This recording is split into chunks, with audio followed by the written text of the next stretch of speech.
Batumeleby newsroom.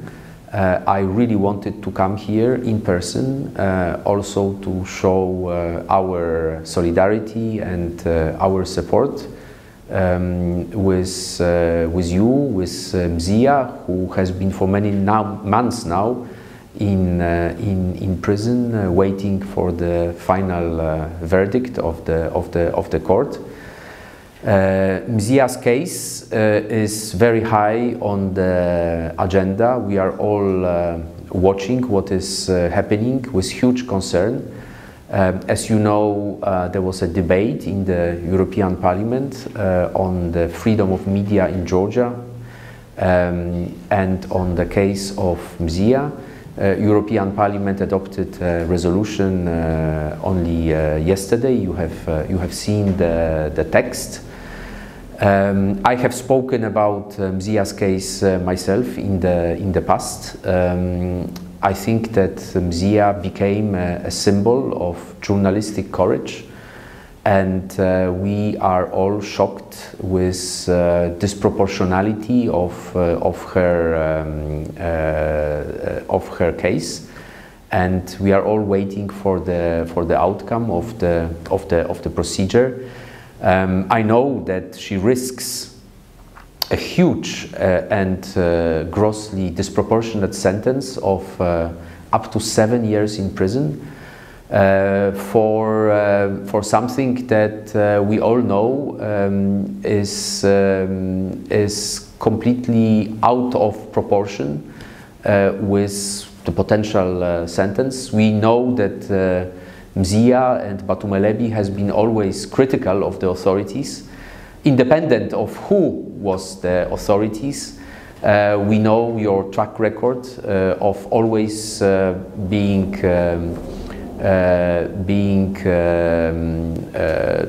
following the truth, even if this means being critical of the authorities. We are watching this trial. We are watching more generally what is going on in Georgia when it comes to freedom of speech, freedom of assembly, huge pressure on independent media, huge pressure on civil society, and this is truly heartbreaking. It's really heartbreaking because not long ago Georgia was a front runner when it comes to democratic changes, when it comes to EU integration. Now all these things have been reversed, and when it comes to EU integration, Georgia's path towards EU membership has been stopped. And this is truly difficult for everyone who wished Georgia well. But we are here to stay as European Union. We understand that the people of Georgia want a better future for themselves, for their children. We understand that Georgians are Europeans and they deserve to have a place among us, members of the European Union. We have granted Georgia a status of a candidate country, and we sincerely hope that the current negative trends will be reversed, that the very deep political crisis ongoing in Georgia will somehow end, that dialogue and common sense would prevail, and that Georgia would benefit from being a future member of the European Union, because Georgian people truly deserve a better future for them and for their children. We are discussing, we are reflecting among 27 EU member states, and we will not abandon Georgia. The next discussion among EU foreign ministers is on Monday, on the 23rd of June, and you know, there are a lot of things happening in the world. But practically every single month, when EU foreign ministers meet, they discuss developments in Georgia. It's very difficult to agree a way forward for everyone to follow, but this is what at least my bosses, High Representative Vice President Kaja Kallas and Commissioner for Enlargement Marta Koch are trying to do. We are ready to talk, we are ready to have dialogue, we are ready to help, we are ready to assist, but you need two to tango.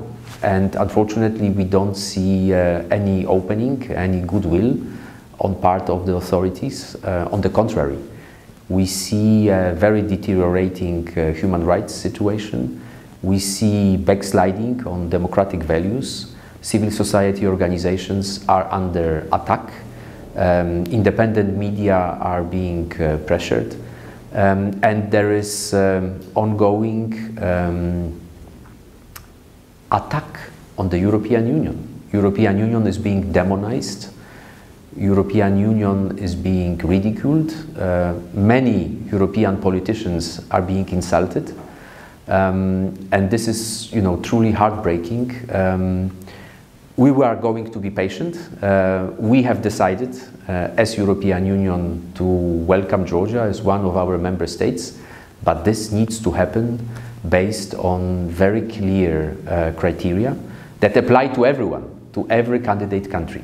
And this needs to happen based on our shared values: freedom, democracy, rule of law, human rights.